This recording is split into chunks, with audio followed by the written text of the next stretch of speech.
Welcome to the Dodgers Prospects Podcast. I'm Casey Porter of Dodgers Daily, joined by Tim Rogers of Dodgers 2080, as I am each and every week. And to be honest with you guys, Tim, I'm going to bring you in here in a second, but we don't really have any one topic to talk about this week because it's been so crazy. There is absolutely so much to talk about. Why pin ourselves down to one? So, hey, we may float around, Tim. We may jump around. Yeah. Who knows? Whatever comes to our mind, it's going to be open mic for us. So, hey, welcome in. Yeah, thanks. Hey, live without a net, right? Let's roll. This will be fun. Yeah, no doubt about it. Okay, I've been checking in. Hey, show me the shirt, first of all. Show me the shirt. Got to see the shirt. Where's the net? There we go. Oh, fantastic. Dodgers 2080. Okay, Yeah. So really cool. Very proud of this team that we've built here. And if you follow Dodgers 2080, Dodgers Daily, I think, you pretty much get all the prospects information that you could possibly want. And Tim, I know that you've been in spring training. You have gotten one video after the other. You've talked to several different guys. You've gotten to meet them. And a cool thing about the way we do things, it's not just coverage for fans. We like to, get relationships, and we like to promote these guys. So, man, you had a great time of spring training, didn't you? I really did. I got to be honest. It was definitely a highlight. Actually, one of the funnest weeks of my life. Being out there with the players, getting to know those guys. I even talked to a certain Andrew Friedman briefly, Nice. just to introduce myself to him, and it was cool. Really nice guy. He's proud of his prospects, that's for sure. He's out there in the backfields watching. And the funny thing is, the players know it when he's out there, which is pretty cool. Just rehashing the relationships from the last few years, and then making new ones. Meeting players that we're prospect nerds. That there's guys we hadn't heard of, that I hadn't heard of. At least you probably already have, but there was a lot of guys. I was spending more time on doing some video, just recording players. I still really couldn't get the shot I want, which is from behind home plate. Right. But I was doing some side views and a few swings. There are some guys that are kind of making some waves. It's spring training. One of them was a guy that was the guy Dodgers kind of found him off the internet, named Jake Pilarski. He's a guy he's getting up to over well over 100. Dalton Rushing was actually the guy that turned me on to him and said, he's going to be throwing today. You make sure you keep your eye on him. And then there's another guy, and I think that someday he's going to be our closer, and his name is Ronaldo Yane, El Monstro Negro, off of his Instagram. Those 102. I didn't get any. I barely missed him. First day I got there, I woke up 3 a.m., got out there by 10:30, and I missed him just by a shot. I took a quick picture of him, and it wasn't even that good. I was having lens issues. Dropping your camera is a bad thing. That is a bad thing. Yeah, and I did that last year, and it's starting to really impact my lens. So I've been struggling a little bit. But all in all, the players, of course, we've talked about this over and over. The high quality character of these gentlemen. The culture is real. It is real. I know you've been doing interviews with coaches. I had a bunch of conversations with coaches, and they're very proud of what they're building and the player development. Should be. Yeah, and they absolutely should be. And I got to be honest. I would think that there was allegedly 185 guys out there, players only. I would think there was probably a coach or an instructor or something, for every Charlie player. Huff or somebody like that, around every corner, or an analyst or something. There's maybe one for every 3 or 4 players. It's amazing how big the staff is, and it's even more than that in the off season when not everybody's in Arizona. I mean, it's almost 1-to-1. Oh yes, yeah. And that's how you build these things. That's why you're able to just build these farm systems and draft low. And they've been drafting low. I mean, Dalton Rushing, 40th pick in the draft. Yeah. How many teams? About 29 teams are probably slapping themselves pretty hard about missing out on Dalton. Yeah, and it's all about projection, because they didn't catch his second to last year in college. And so the Dodgers are able to say, hey, look, what is this? Not necessarily what is this guy right this second, but what can we turn him into? They do the best at that. Oh, absolutely. And the number, I know we covered catchers, I'm going to say a couple months ago at least now. Mm-hmm. And I got to meet some of them in person and see a little bit of them in action. And I don't know when the Venezuela, train of catchers is ever stopping with the Dodgers. Yeah. I mean, Cartaya, Galise, and Fernandez, and then you had Marco Hernandez last year. So, now there's Vladimir Chalo, Chalo. They were on Lorenzo. I got to see him. So, just to, I'll be doing a little something. I'm going to be doing some 10-minute videos on my channel just to cover some of these guys, and of course, it'll bleed over to here for sure. But the thump out of that guy's bat. I mean, he's how do you say it? He's a baby face.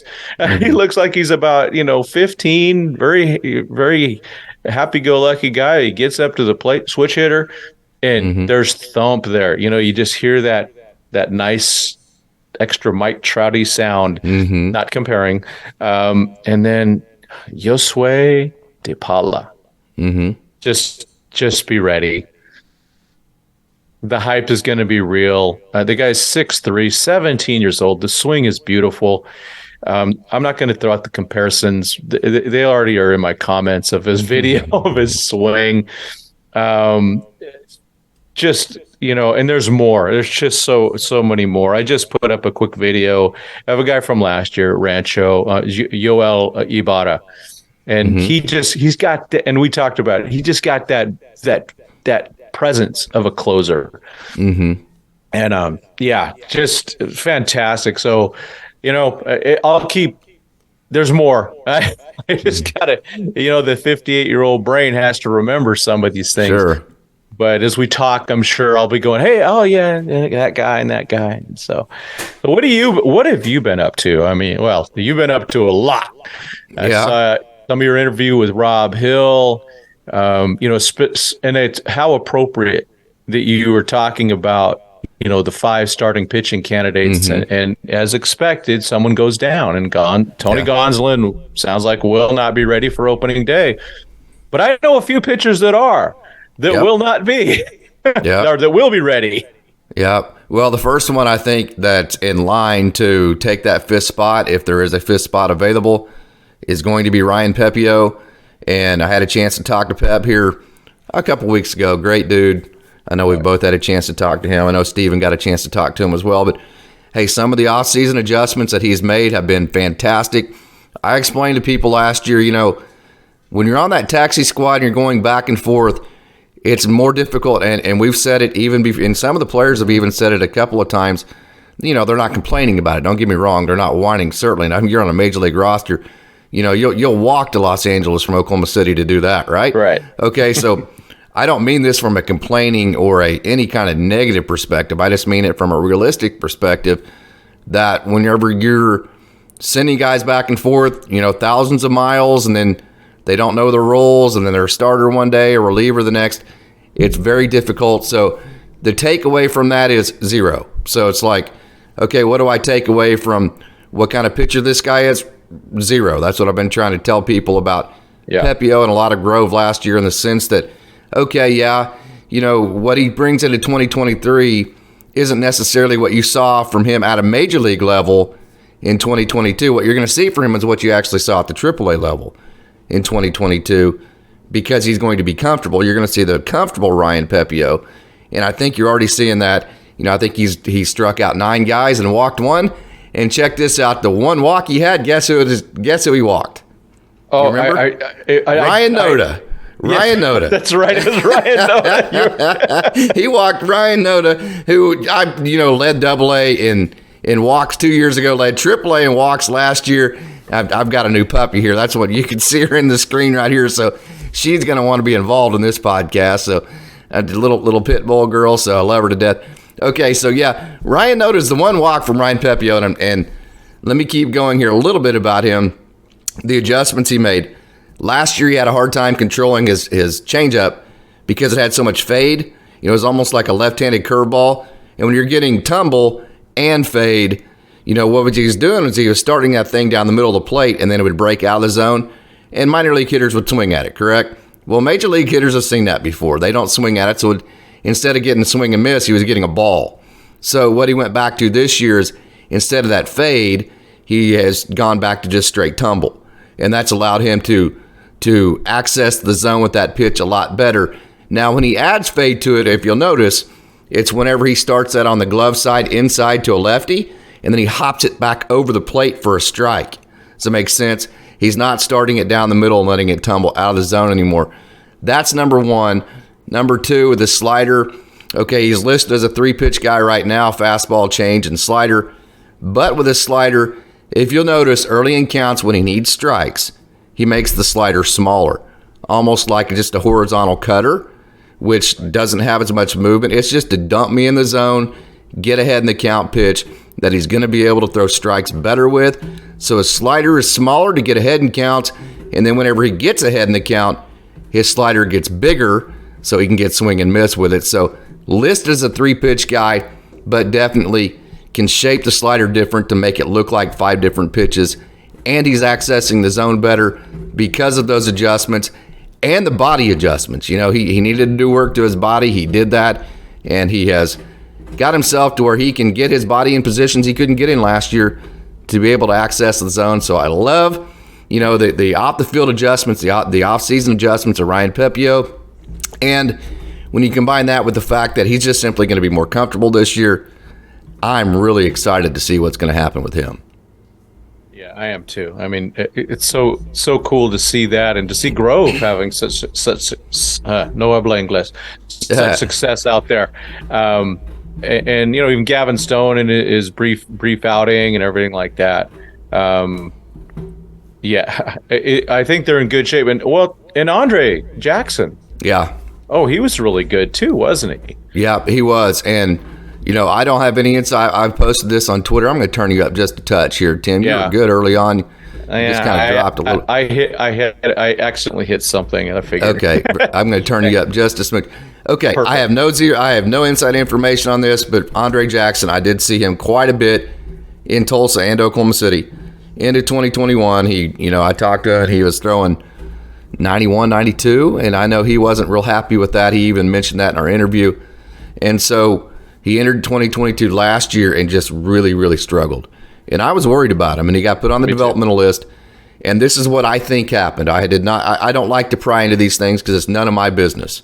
This is for Rob Hill and all the guys and the pitchers for them, not me, not for fans. All we as fans, all we want is just to see the results, right? Okay, so here is just my hypothesis of what happened. Instead of chasing that velo, hey, I want to be the guy that's throwing 97, 98, okay, when he was only throwing 91, 92 at the end of 2021. Okay, instead of doing that, I think he went back to just shaping everything around his changeup. Said, hey, my changeup is really good, so if I just throw my changeup for strikes and then I orbit everything around that changeup, my fastball at 93, 94, 95 will look a lot faster to hitters. Mm-hmm. And I think that philosophical change, I don't know that that's actually happened, but that's what I've seen. That's my opinion. I think that philosophical change has made all the difference in the world in Andre Jackson. He's totally confident. And here, Tim, I think you'll agree with this.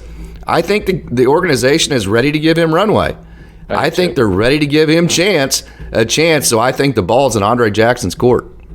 Yeah, I do too. I mean, one of the things that's out there is we know that pitchers break, but then let's look at the patterns of the guys that are healthy versus unhealthy.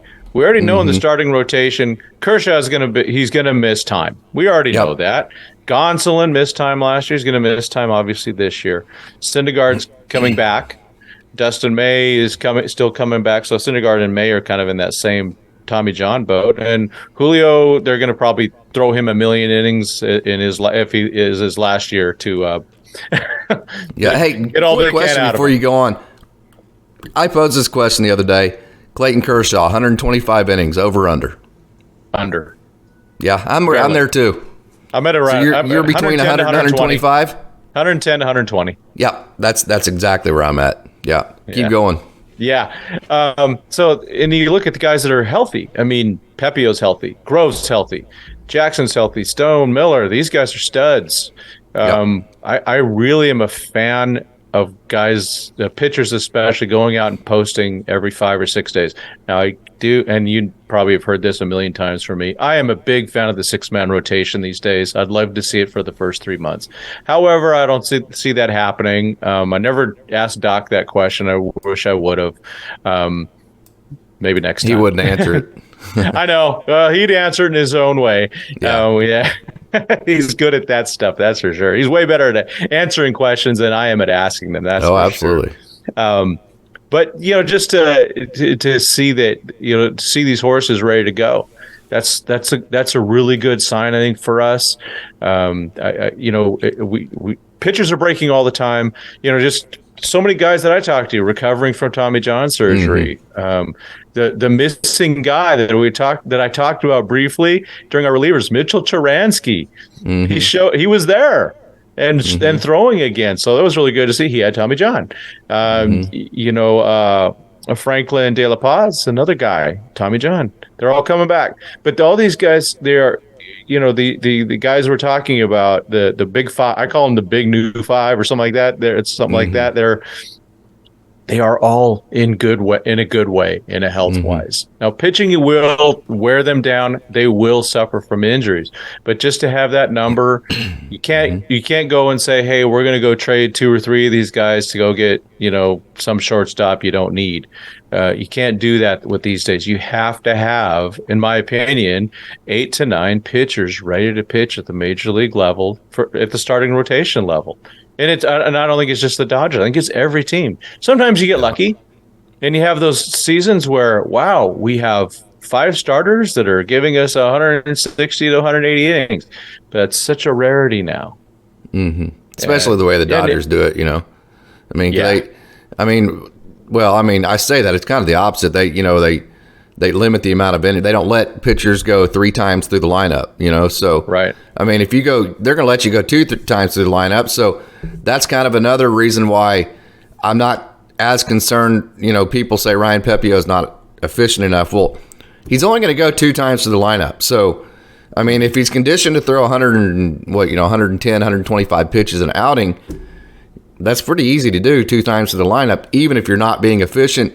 The bottom line is, are you getting outs and are you giving up runs? And he didn't, and he hasn't since he's been a major leaguer. So a lot of times if you make a guy have to throw too many strikes, one of the things that's made him so effective is that his stuff is just so wicked. That changeup is just so nasty. The fastball has such ride and run to it that if you make him a strike thrower, to become more efficient, why? He's only going 2 times to the lineup, right? Yeah. So, are you going to ask him to go 3 times to the lineup when sabermetrics would tell you that's absolutely not something that you should do, unless your name's Tyler Anderson and you're playing the Padres in the postseason, right? Through the heart, Casey. I kid. Man.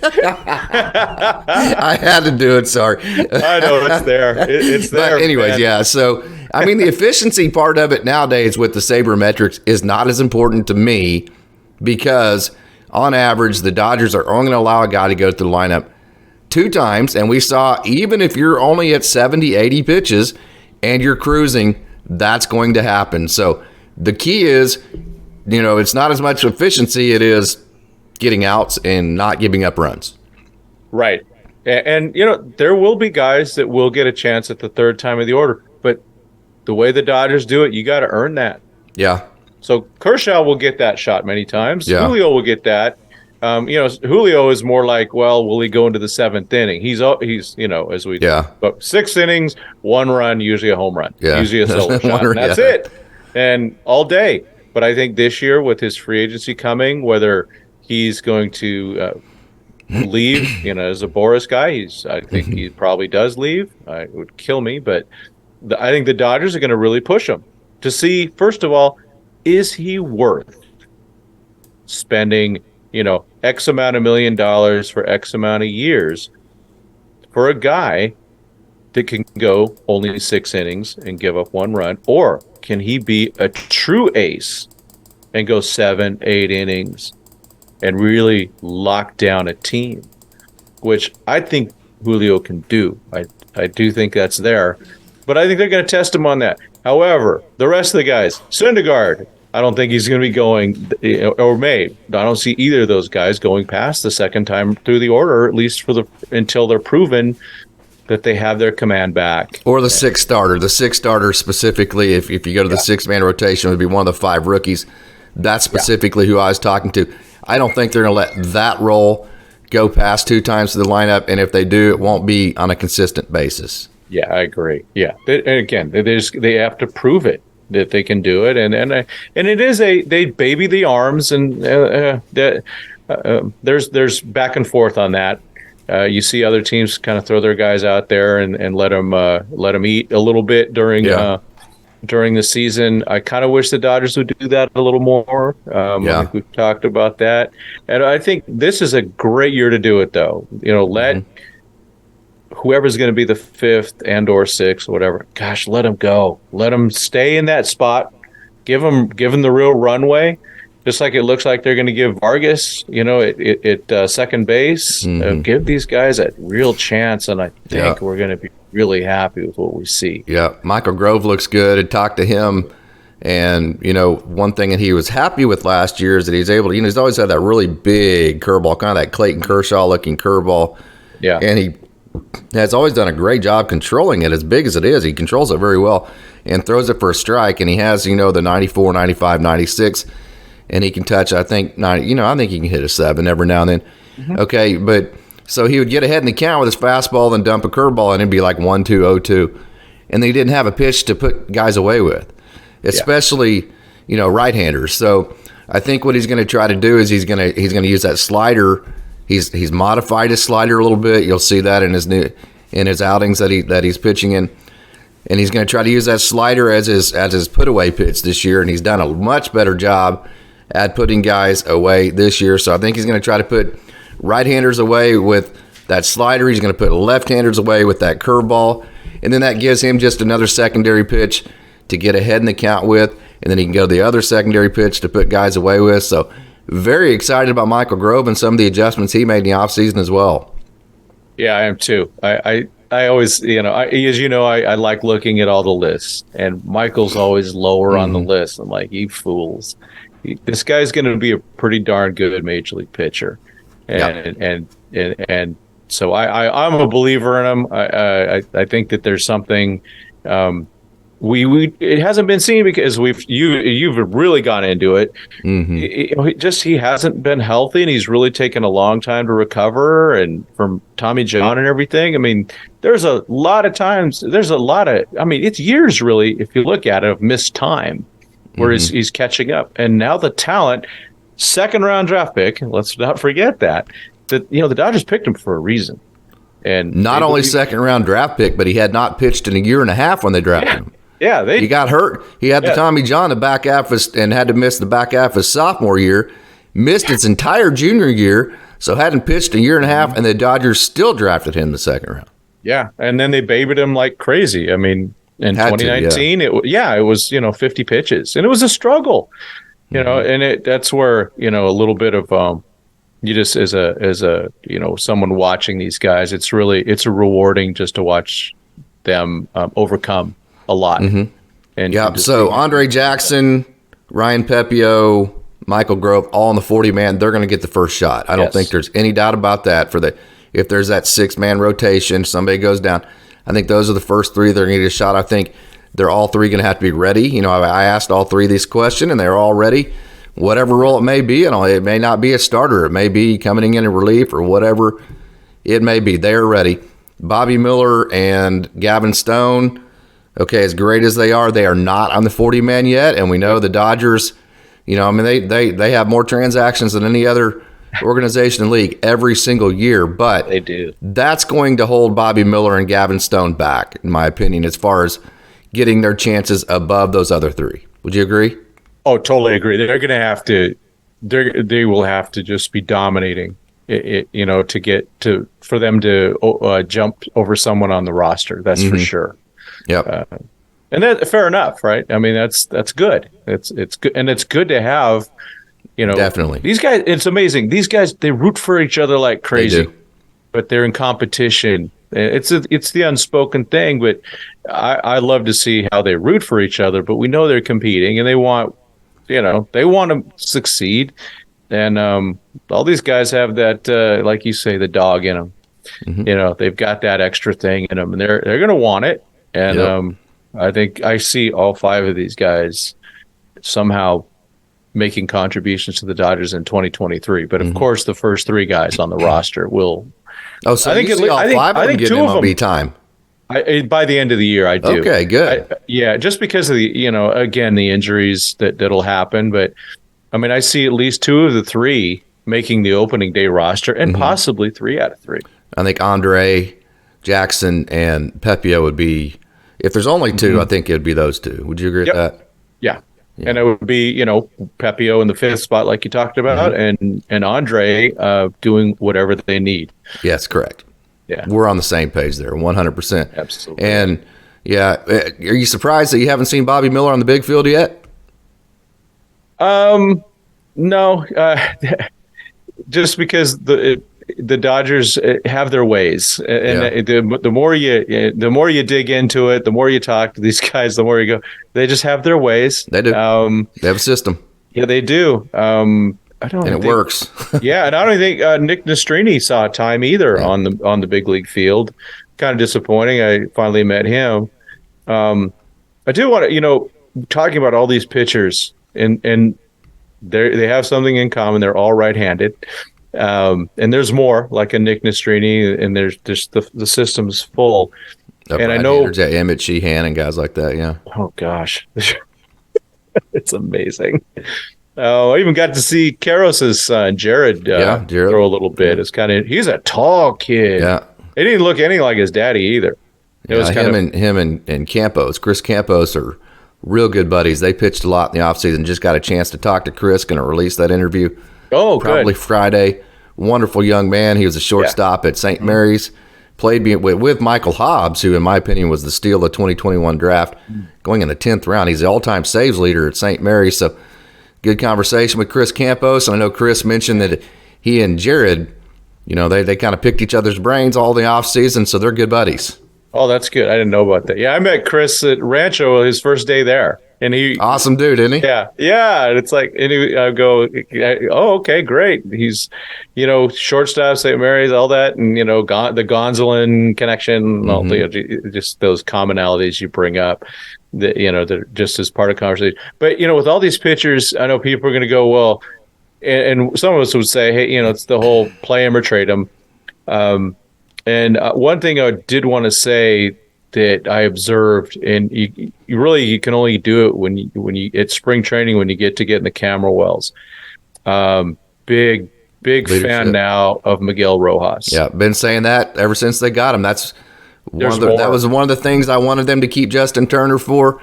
When they got Rojas, I was like, okay, this makes sense. Yeah, there's more to it because he is a shortstop to the max in terms of he's running the show. Yep. That guy is truly the captain out there. Mm-hmm. He is all over the place, and you can hear his mouth, and it's like you sometimes hear the other guys. But and I was in the camera roll last year a little bit. I never heard that type of chatter on that Dodger infield when other shortstops were out there, or even other fielders. He keeps it going, and I started hearing more of Muncy once Miguel was out there. The guy I think we're good at shortstop. Keep that gentleman healthy. Yeah. Chris Taylor will probably play 30 or 40 games out there too. But Rojas is a really important part. Yep. He is a true leader. Super excited about him. Oh man, you just until you see it, you're like, oh, okay, now. Yep. Now I get it. It was like when I saw Amaya, when he was at Rancho, and the way he got out on the field and just took over. Mm-hmm. So, good luck to Amaya. Hopefully, it's everything's going well with him. Just spoke with his dad the other day, and he said he's settling in and getting comfortable, and just needs to. He hit the ball hard. Just needs to find some holes. Yeah. But yeah, Rojas is going to be a big acquisition for us. Very underrated, and that was one of the big things that stood out for me. it's like I think we're in really good hands. I'm not worried about the bat. Shortstop, to me, the pitchers really value their shortstops out there, and if you want to get outs, having a guy like Miguel Rojas out there is only going to help the odds of getting an out even more. Yeah, and the thing about Rojas is that he's going to be around better offensive players than he's ever been around before. So he's going to get better pitches than he has ever seen in his career. And, there's kind of this perception that he's not a good offensive player because of what happened to him last year. Okay, but he's a career 260 hitter. He's a career 314 on base guy. And if he can just hit his career averages, 250 to 260, get on base 3 to 325, somewhere in there, okay, which he's going to do, in my opinion, because he's going to be around such great offensive players. He's going to get pitches to hit all year long. And he's that guy that, he'll hit a ground ball up the middle. He'll hit behind runners. He'll put the ball in play. The exact type of offensive game the Dodgers needed. I'm super excited about Miguel Rojas. Whenever they got rid of Turner, the two things they had to replace was his offense. Justin Turner's offense still, from a third base perspective, is really, really, really good. And then, you had these young infielders at the time, Jacob Amaya and then Miguel Vargas and Michael Busch. In my opinion, you needed JT to be that guy that could mentor those players. So, they went and got JD Martinez to fill the offensive role. And then Miguel Rojas is taking that mentorship role. Rojas is making $5 million a year. JD Martinez is making 10. That's $15 million, and you would have paid JT 16. So it's like they paid the exact same amount, and they got two guys to fill the one role JT could have. Yeah, and I like the way. I like the vibe I saw on the team. I agree. And we already have seen that. The Miguels have been working out together in Florida. There's just a good mix there. Very excited about. I think 111 wins. I'm not going to even worry about that. What I'm worried about is doing more than one win.